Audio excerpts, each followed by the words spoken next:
Hello and welcome to Greyhound View. On this week's programme, the dogs come under the hammer at Harold's Cross as we go to the sales. Tracey Piggot traces the career of the fabulous Droopys Kewell, and we have the semi-finals of the Guinness Trophy from Cork, as well as the second round of the Tote Gold Cup from Shelbourne Park. But first, Ian Fortune goes trackside in County Kildare.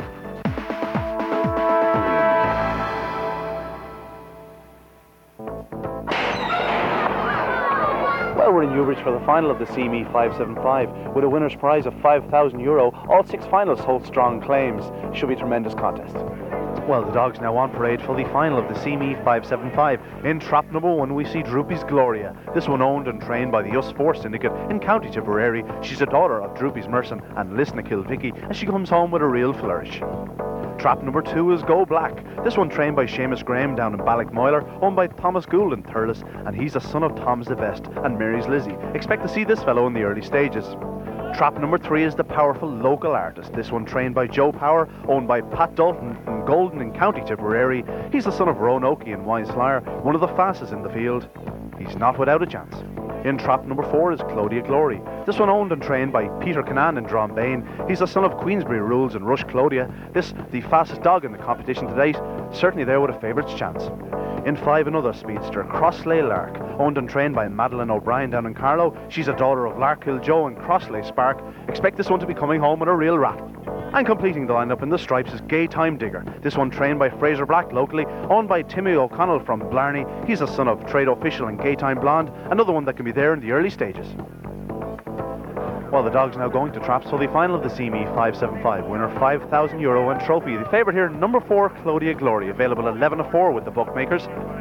Second favourite is number 1, Droopys Gloria, along with number 6, Gaytime Digger. It's then 4-1 each of 2. Number 2, Go Black, and number 3, Local Artist. The outsider field, number 5, Crossley Lark, a 20-1 chance in places. Well, that's it. They're all in traps for the final of the CME 575. Winner €5,000. In trap number 1, Droopys Gloria. In 2, Go Black. 3 is Local Artist.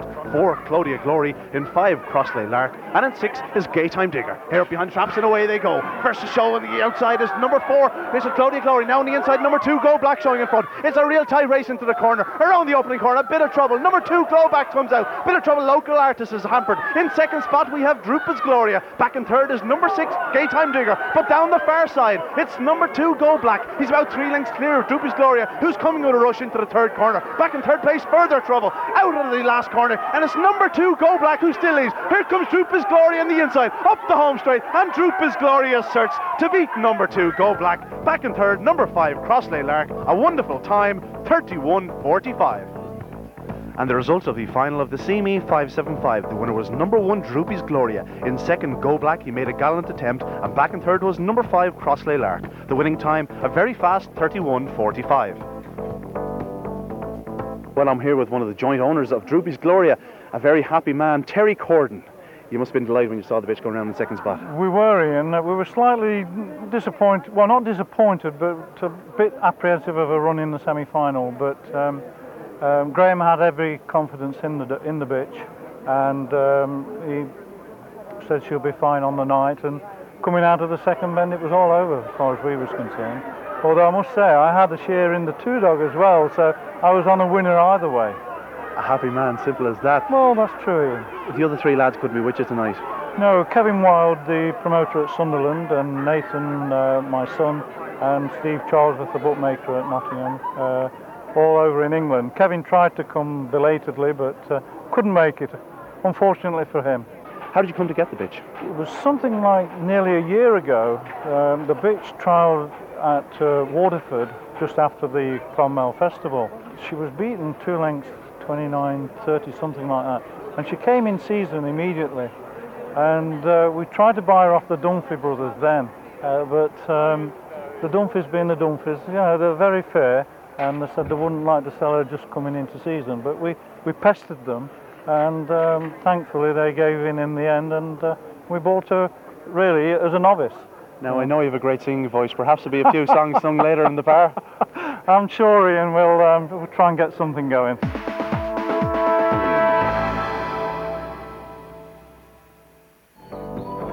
Brothers Sean and Michael Dunphy have topped the breeding lists across the water for the past number of years and have achieved phenomenal success from their large Portlaw base. Dunphy bred or reared dogs have become synonymous with success. And so it was somewhat of a surprise when Droopys Kewell, trained by Michael, appeared on the scene. After securing his place in the final of the Red Mills Produce Stakes at the end of May, he put up a good performance at Thurles. He did, Tracy. In the weeks leading up to the final, he hadn't been trapping that smartly. But in the final, he really came away well. He went to the bend ahead of Haddock Magic, and he held him all the way to the line then for a nice win in the end. On a pretty good time. A good time, yeah. The best of the competition, 28.95. So, needless to say, we're very pleased.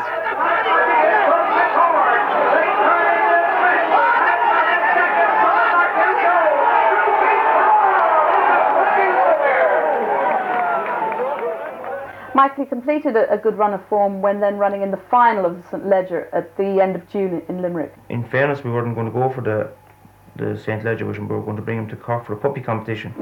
It was for young pups again, and Lawrence wanted to go for St Leger. He didn't tell us at the time why he wanted to go for it. Yeah. When we got to track 4 in the final, he told me, he said he was as a dream and that he won the St Leger at the track 4. And his dream came true?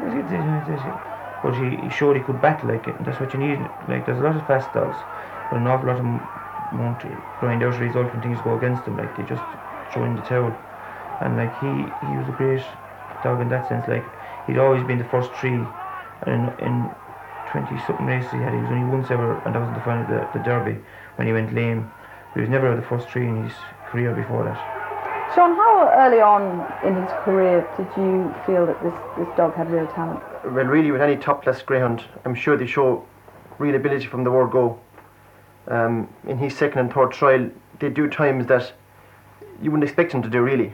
And then you'd know, like, that, barring injury, and that they'd stay focused in their game, that they'd be real top-notchers, you know.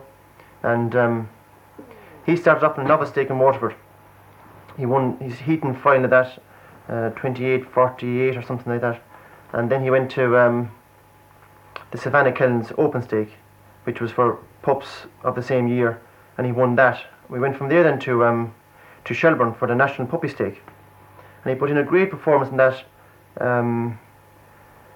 29-16, 28-90, and then he did in the semi-final 28-54, which is a real flying run on the old grass track in Shelbourne. They would compare very favourably with Chart King's 28-40 there in the springtime. So really, at that stage, like, you'd really know you'd have something special then, you know. Up to the final of the Champion Stakes, he was in a really good form. He had a good trial in Shelbourne before the Champion Stakes, and then in the semi-final, it was probably his best run ever. He flew from the lids and went round the bend flying and did the fastest time of the semi-finals. Tiny's Bud is in third, but this is all about Droopys Kewell. 4 in front, coming on to the last corner. Droopys Kewell from Sporting Hussar. Tiny's Bud putting in a run now, trying to get up for second, but up front it's Droopys Kewell the winner, and Tiny's Bud finishes strong. So by the time the final came, he was joint favourite with Late Show. So we were there and we waited for the traps to go up, and so when it came, he just missed the kick. So really were disappointed, and up around the bend there was 2 or 3 in front of him, and he kept wide. Down to the third bend, Wish Kid was keeping him wide, and Tiny's Bud was there, and Droopys Vieira came on the scene, and it was real do or die to the line. Arriving on the inside with a run, but Droopys Kewell hits the lead at the third bend, leading from his litter sister Tiny's Bud. Off the last corner, and it's Droopys Kewell from Tiny's Bud. Tiny's Bud putting in a big run, and Long Valley Max coming flying on the far side. It's an absolute sheet finish between them all, and Late Show came like an express train too. 4 of them virtually in a line going across it. That is definitely one for the judge, and a tremendous angle. Just on the line, I was certain he'd been beaten, and I met Jimmy Power, who travels everywhere with us, and I knew by his face that he thought he was beaten. So when the result came, I'll never forget it, the trap 6 was the winner. So that's all you heard, and that was enough, you know. Must have been an absolutely fantastic too. Brilliant in the night, just best ever, I'd say now. So Michael, you're up against Late Show, and I mean the hype was huge around that dog. How confident were you before the Champion Stakes? You'd never be really confident, because any of the 6 dogs in those big finals, they're all capable of doing the time if they get the run. and whoever get the run. The only thing in our favour was late show started missing the traps at that stage, which was like it was going to be hard for him to come from off the pace, like the distance he'd have to make up. Like, we were confident enough, but you'd never be overconfident. And he finds us on the night, whoever gets the bit of luck, that's who wins them. Like, and we had the luck of good few nights this year, so we were happy. How do you think he'll do as a stud dog? He should do well, really. He's Sir Larkin Joe. He's one of the best at the moment, so he should really do well. Like, he's good to serve, and he must have 25 or 6 metres now, so he should do well. Join us after the break for racing from Cork, Shelbourne Park and the sales at Harold's Cross.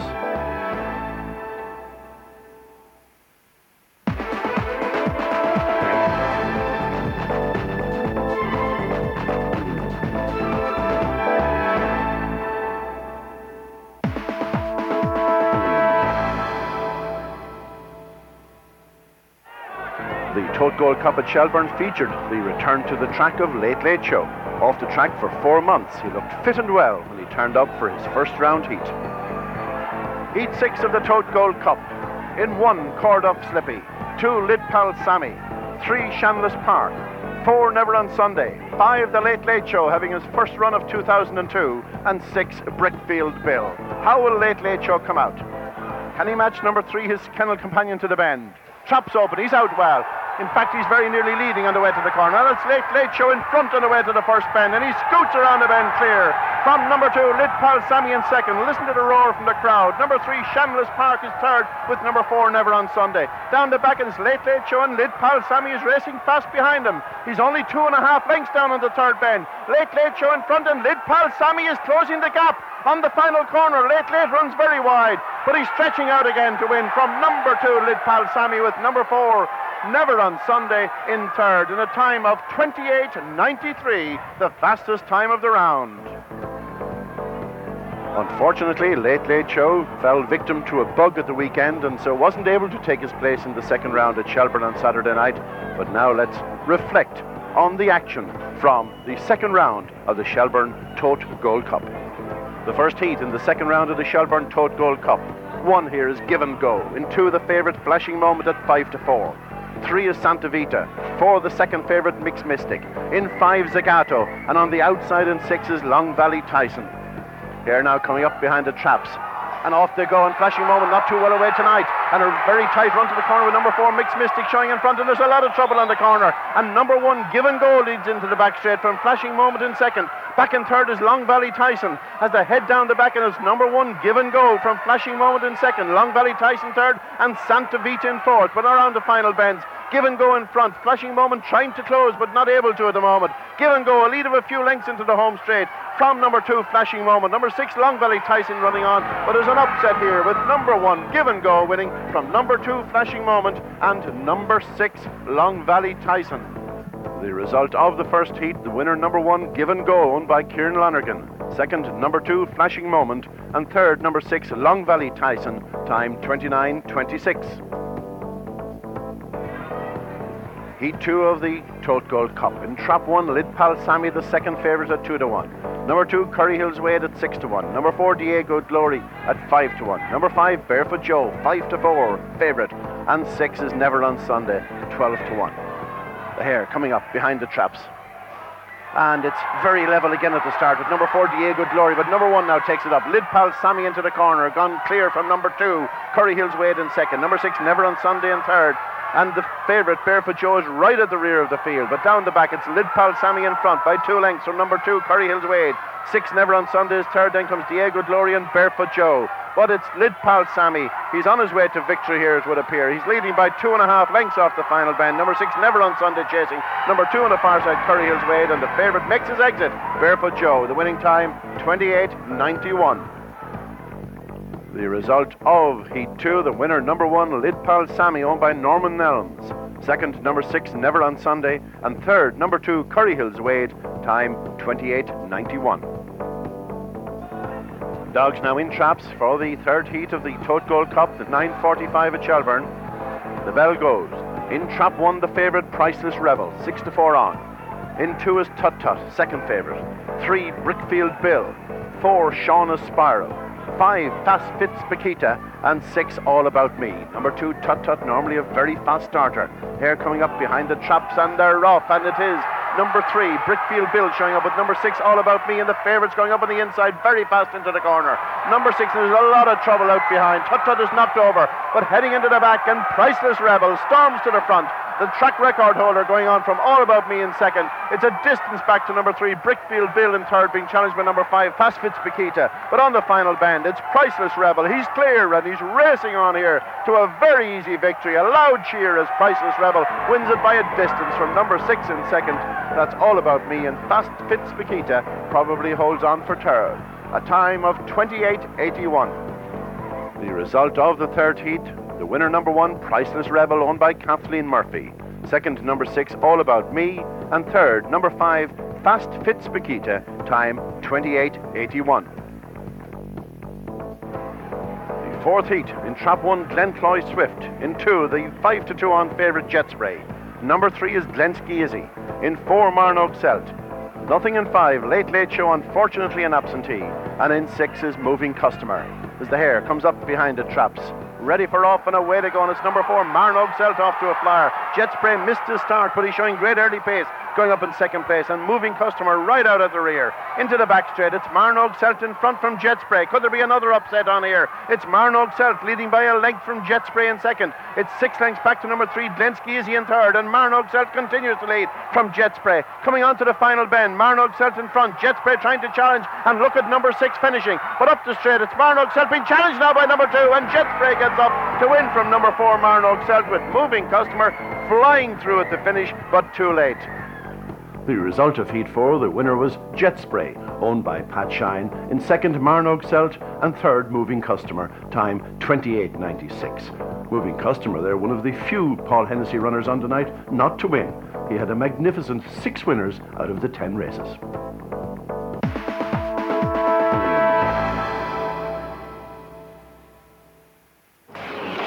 If you're looking to buy a Greyhound, you can opt for Bordnagon's syndication programme, or you can simply turn up at the sales held on a regular basis at Harold's Cross, Cork and Limerick, and occasionally at Thurles. One man who arrived at the sales with high hopes was Michael Nolan from Ferns in County Wexford. He had 3 dogs with him and was particularly hopeful of Effernog Billy, a son of Split the Bill and Steffi's equal. He tried very well. I expect him to do a 29.40. So I wasn't that far out. You'd say 5.75, probably a little farther, I'd say, you know. Hopefully, and yeah. How do you think he'll go on the sale? I think he'll go very well now, you know.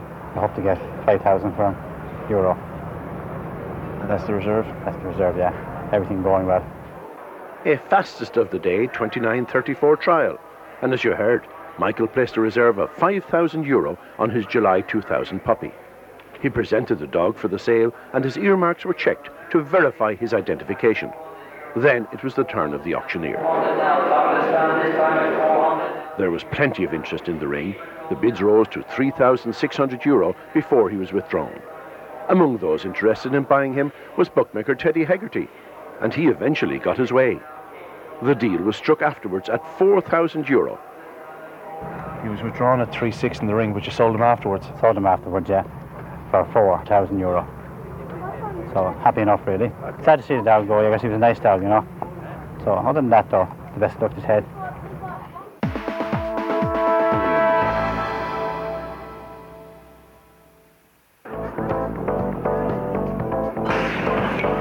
Evidence of the well-being of greyhound racing can be seen here at Curraheen Park in Cork tonight, where we have a fine crowd for the semi-finals of the Guinness Trophy, an event which has a first prize of €7,500. Dogs are in traps now for this, the opening semi-final of the Guinness Trophy 2002. In 1, Scotty O'Dwyer. In 2, Scrum Down. 3, the favourite Rise Quest. Florida Recount is in 4. Carlo Gamble 5. Rathroon Rover is in the striped jacket running from box 6, and they're away in racing. Florida Recount is out well. Scrum Down. On the outside it's Carlo Gamble, and it's Carlo Gamble now that goes on by a couple of lengths. A good start by Carlo Gamble. Moving into second, it's Rathroon Rover. The favourite is in a spot of bother. Carlo Gamble into the third bend from Rathroon Rover. That's the 1-2. Round the final bend now, and it's Carlo Gamble. It's going to be close. Rise Quest is making a challenge on the rails as they come up towards the line. It's close, but it's Carlo Gamble that wins. Check now on the result of the opening semi-final of the Guinness Trophy 2002. The winner, Carlo Gamble. In second place, Rise Quest. And third, Scrum Down. The winning time, 28.74. The dogs are all in for this, the second semi-final of the Guinness Trophy 2002. 3 to qualify for next weekend's final. In 1, Wish Kid. 2, Always Calm. Ballydaly Holly 3. Top Jack is in 4. Not Very Often is 5. And Goat Island is running from trap 6 as the hare comes towards traps. And away very smartly is Wish Kid, followed by Goat Island into that opening bend. A spot of bother for Wish Kid as he's pushed wide as they go on into the second bend. And on the rails, it's Top Jack now being pursued by Goat Island. Goat Island moves fractionally in front into the third corner. A great tussle on here between Goat Island and Top Jack as they race off the final bend. It's going to be close here as they come up towards the line. It's Goat Island being pursued by Top Jack. Goat Island has held out. A check now on the second semi-final of this Guinness Trophy. The winner, Goat Island. Second, Top Jack. And third, Not Very Often. The winning time here, 29.14. The trap draw for next weekend's final was performed by John Tobin, the former Galway football great and current manager of the Roscommon team. The trap draw is in 1, Scrum Down. In 2, Goat Island. In trap 3, Top Jack. 4, Rise Quest. 5, Not Very Often. And 6, Carlo Gamble. Dermot, looking back at the semi-finals tonight, did they go as the bookies would have liked? No, I had a very bad race in Goat Island, so I did. I fancied the top Wish Kid to win that race, and I think it was a kind of fortuitous winner now, Goat Island, so he was. But he's a big chance of the final up in 2 boxes near the rail, and but he's got a very tricky draw. He must avoid Top Jack, he must avoid Scrum, and they're 2 good breakers. So in the final, I fancy Carlo Gamble. I think he's perfectly drawn in 6, and he has Jerry to lead and make all. The way I'm going to price, I'm going to go 4 to 1 Scrum Down, 2 to 1 Goat Island, 12 to 1 Top Jack, 6 to 1 Rise Quest, 33 to 1 Not Very Often, 6 to 4 the bottom Carlo Gamble. I think that's probably valued at the bottom, 6 to 4. I think he'll win it. We have another very busy week on the track front, starting on Friday at Tralee with the final of the Killaley Kebab Steak, while at Harold's Cross the same night there will be the semi-finals of the Judicial Pride Tri-Distance. Then on Saturday, the big one, the Guinness Trophy final at Cork, while the Tote Gold Cup at Shelbourne reaches the semi-final stage. Down in Mullingar, the second round of the Fair Warrior Open 400 will be run, while Tralee will again be in action with the final of the Canine Engineering Stake. On next week's programme, we have the final of the Guinness Trophy, the semi-finals of the Tote Gold Cup, and we visit legendary trainer Tony Fahey at his kennels in Portumna.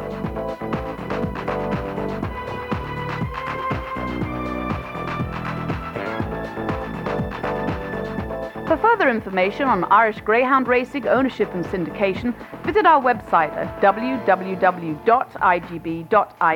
or email us at admin@igb.ie.